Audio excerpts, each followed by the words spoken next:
Hello friends, जैसे हम start किए थे एमसीए सेकेंड सेमेस्टर का सिलेबस, जिसमें object oriented programming subject start किया था मैंने, जिसमें इंट्रोडक्शन पार्ट हमारा हो चुका है कंप्लीट।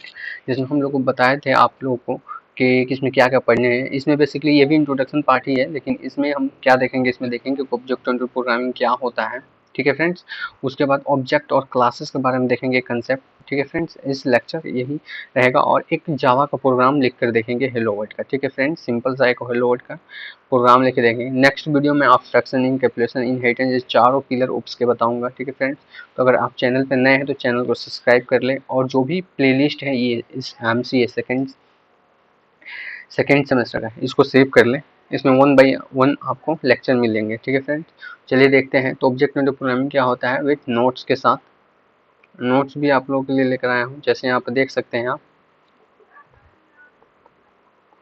ठीक है फ्रेंड्स, तो यहाँ पे ऑब्जेक्ट ओरिएंटेड प्रोग्रामिंग क्या होता है, आपके लिए एक और नोट लेकर आया हूँ। 1 सेकेंड, क्लोज दिस। हाँ, एमसीए सेकेंड सेमेस्टर डे 2 है, object oriented programming. What is OOPs? OOPs क्या होता है? तो OOPs stand for the object oriented programming. ठीक है फ्रेंड्स, ये क्या होता था पहले, ऑब्जेक्ट ओरिएंटेड प्रोग्रामिंग जब नहीं था हम लोगों का, तो क्या होता था पहले फंक्शन प्रोग्रामिंग होती थी, जिसमें फंक्शन के रूप में मेथड मेथड के रूप में, फंक्शन के रूप में लिखा जाता है, जिसे हम प्रोसीजरल प्रोग्रामिंग भी कहते हैं।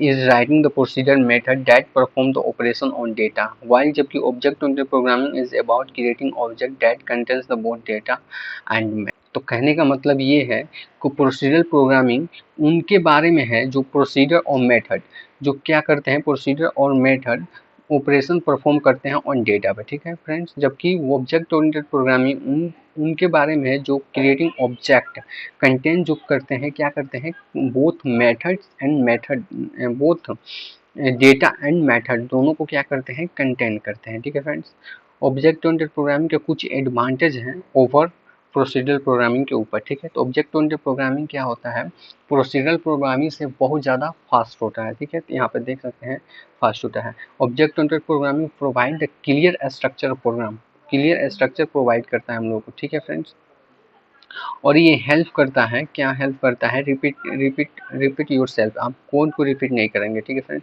And make the code easier to maintain and modify the debug. ये इसमें कोड अगर कोई भी लिख दिए तो इसको इजी से मेंटेन करना, मॉडिफाई करना और डिबग यानी कि टेस्ट करना बहुत ही आसान होता है। Oops make it possible to create the full reusable application with less code and shorter time। यहाँ पे देख सकते हैं इसमें क्या होता है, इसमें एक फुल एप्लीकेशन बनाते हैं, उससे भी बना सकते हैं प्रोसीजर प्रोग्राम से, लेकिन इसमें क्या होता है, लेस कोड होते हैं, बहुत कम कोड होते हैं, और क्या होता है, हमारा शॉर्टेड डेवलपमेंट टाइम लगता है।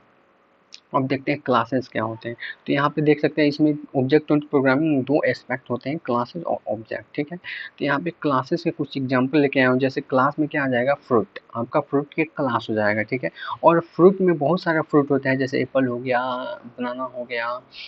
ठीक है फ्रेंड्स, तो ये सब क्या हो जाएंगे, इसके ऑब्जेक्ट हो जाएंगे। तो ये एप्पल, बनाना, मैंगो, ये सब क्या हो जाएंगे, ऑब्जेक्ट होता है। आप समझ रहे होंगे क्लासेस क्या होती है। क्लासेस मतलब कोई ऐसा चीज जिसको वो क्या करता हो, रिप्रेजेंट करता हो, और उसमें बहुत सारे क्या हो, ऑब्जेक्ट हो। जैसे एक फ्रूट हो गया, फ्रूट तो एक नेम है। अब कोई आपसे कहे कि फ्रूट लाओ, तो आप पूछेंगे ना कौन सा फ्रूट लाए, कौन सा ऑब्जेक्ट लाए, तो वो फ्रूट का नेम क्या हो जाएगा, ऑब्जेक्ट हो। जैसे एक और एग्जांपल समझते हैं, कार। जैसे आप लोगों ने कार सुना होगा। ठीक है, तो कार तो एक नेम है ना, कार। कार के बहुत सारे ब्रांड होते हैं, वो क्या है, ऑब्जेक्ट है। जैसे वेल्वो हो गया, ऑडी हो गया, टेटो हो गया, ये सब क्या है, ऑब्जेक्ट है। ठीक है फ्रेंड, तो आप यहाँ पे समझ सकते हैं कि ऑब्जेक्ट क्या है। आपको एक सिंपल सा डिफिनेशन बताऊंगा ऑब्जेक्ट क्या है। ठीक है फ्रेंड्स, तो अपने नोट्स में चलते हैं। 1 सेकेंड,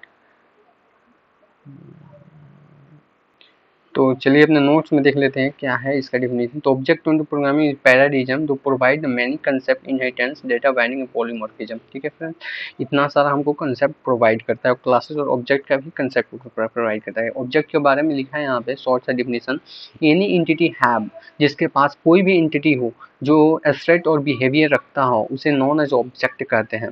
फॉर एग्जाम्पल, एग्जाम्पल यहाँ पे देख सकते हैं, सिंपल सा एग्जाम्पल आपका है, ये चेयर, ये पेन, ये टेबल, ये कीबोर्ड, ये bike, it is logical, it is physical और लॉजिकल, ये सब क्या है, ऑब्जेक्ट है। क्लासेस क्या होते हैं, classes collection of object, object ये जो भी है, collection of chairs, collection of pens, pens के बहुत सारे वैरायटी होते हैं, उनका कलेक्शन जो होता है हमारा क्या कहलाता है, क्लास होता है। ये क्या होता है, लॉजिकल एंटिटी होता है। ठीक है, लॉजिकल एंटिटी होता है। और अच्छा से हम आप लोग को एक डिफिनेशन बताते हैं। तो आप यहाँ पे क्लासेस का एक, मेरे हिसाब से एक डिफिनेशन आप नोट डाउन कर सकते हैं, क्लासेस क्या होती हैं। तो क्लास, क्लास को हम बोल सकते हैं एक ब्लूप्रिंट है। तो लिखिए आप, सिंपल सा डिफिनेशन लिखिए, क्लास इज ए ब्लूप्रिंट, हो गया। और इसको हम उसके बाद लिख सकते, इसको बोल सकते हैं class is a template, it is a template.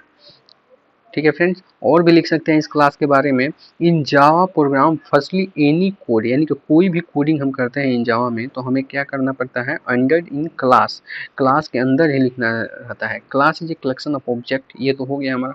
Object क्या होता है, व्हाट इज ऑब्जेक्ट, तो anything exist in real world is called object, मतलब कोई भी चीज़ जो रियल वर्ल्ड में एग्जिस्ट करता है वो सारे ऑब्जेक्ट हैं। जैसे फैन हो गया, यहाँ पर लैपटॉप हो गया, कीबोर्ड हो गया, माउस हो गया, ये सब क्या है, आपके सारे ऑब्जेक्ट हैं। ठीक है, यहाँ पे जैसे आप लोगों को बताया कि स्टेट एंड बिहेवियर, इसको और भी दो प्रकार से बोल सकते हैं, जैसे object is instance of class भी बोल सकते हैं, इसका simple definition. In every object have two characteristic, किसी भी ऑब्जेक्ट के पास दो कैरेक्टरिस्टिक होता है, स्टेट एंड बिहेवियर बोलिए, या आप बोल सकते हैं प्रॉपर्टी एंड फंक्शनलिटी, दो चीज़ें होती हैं। अब प्रॉपर्टी क्या होता है, तो नॉन स्टैटिक वेरिएबल जितने भी होते हैं वो क्या करते हैं, रिप्रेजेंट करते हैं, represent the property of an object. ठीक है, non static method are represent the functionality of object. ठीक है फ्रेंड्स, अब आप पूछेंगे कि ऑब्जेक्ट क्यों क्रिएट करते हैं इन जावा में, तो बेसिकली ऑब्जेक्ट इसलिए क्रिएट करते हैं, object creation means only memory allocation for non static variable and non static method. ठीक है फ्रेंड्स, यहाँ पे आप सिंपल सा बोल सकते हैं कि ऑब्जेक्ट क्रिएशन मीन्स क्या होता है, only memory allocation, memory allocation के लिए, किसके लिए, तो नॉन स्टैटिक वेरिएबल और नॉन स्टैटिक मेथड के लिए, सिंपल सा मेमोरी अलोकेशन के लिए इसका यूज करते हैं। बेसिकली ऑब्जेक्ट हमारे दो प्रकार से क्रिएट कर सकते हैं, nominal object, object with name. ठीक है फ्रेंड्स, तो चलिए एक अपना सिंपल सा हेलो वर्ल्ड का प्रोग्राम देखते हैं। आप लोगों को ये सब क्लियर हो चुका होगा कि ऑब्जेक्ट क्लासेस क्या होते हैं, इनके डिफिनेशन आप नोट डाउन कर सकते हैं, जो भी डिफिनेशन बताया है उसको भी आप नोट डाउन कर सकते हैं। ठीक है फ्रेंड्स, चलिए फिर अपना VS कोड हम ओपन कर लेते हैं। VS कोड, हमने VS कोड ओपन किया, यहाँ पे ऑलरेडी प्रोजेक्ट होगा, इसको हम new file, open new folder करते हैं। ठीक है फ्रेंड्स, और हम ओल्ड फोल्डर में जाते हैं और अपना एक बनाते हैं। ठीक है, MCA सेकेंड सैम उप्स। ठीक है फ्रेंड्स, इसको हम ओपन करते हैं।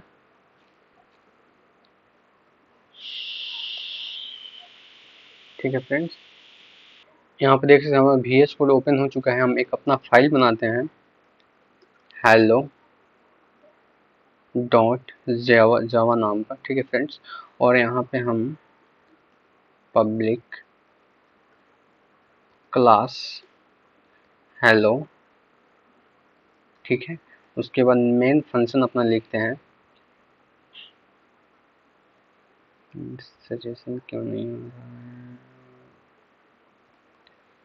यस, ये रहा हमारा मेन फंक्शन। ठीक है फ्रेंड्स, और इसमें एक लिखते हैं SOUT system out dot println, जिसमें हम लिखते हैं हेलो वर्ल्ड। ठीक है फ्रेंड्स, और यहाँ पे जाके हम इस आइकन से रन कर सकते हैं इसको यहीं पे। ठीक है, तो देख सकते हैं यहाँ पे हेलो आ गया, हेलो वर्ल्ड। ठीक है फ्रेंड्स, तो यहाँ पे हेलो वर्ल्ड हमारा प्रिंट हो चुका है। ठीक है फ्रेंड्स, तो आप लोगों ने देखा कैसे हम सिंपल सा एक जावा जावा फाइल क्रिएट करके और कैसे एक प्रोग्राम को हेलो वर्ल्ड रन करके दिखाया। इससे क्या हुआ, जैसे ही रन करेंगे तो आपको एक डॉट क्लास फाइल भी बनेगा। डॉट क्लास फाइल एक्चुअली यही क्लास हमारा रन करता है। ठीक है friends, okay friends, next video में मिलते हैं आपको उप्स के चारों पिलर के डिफिनेशन के साथ।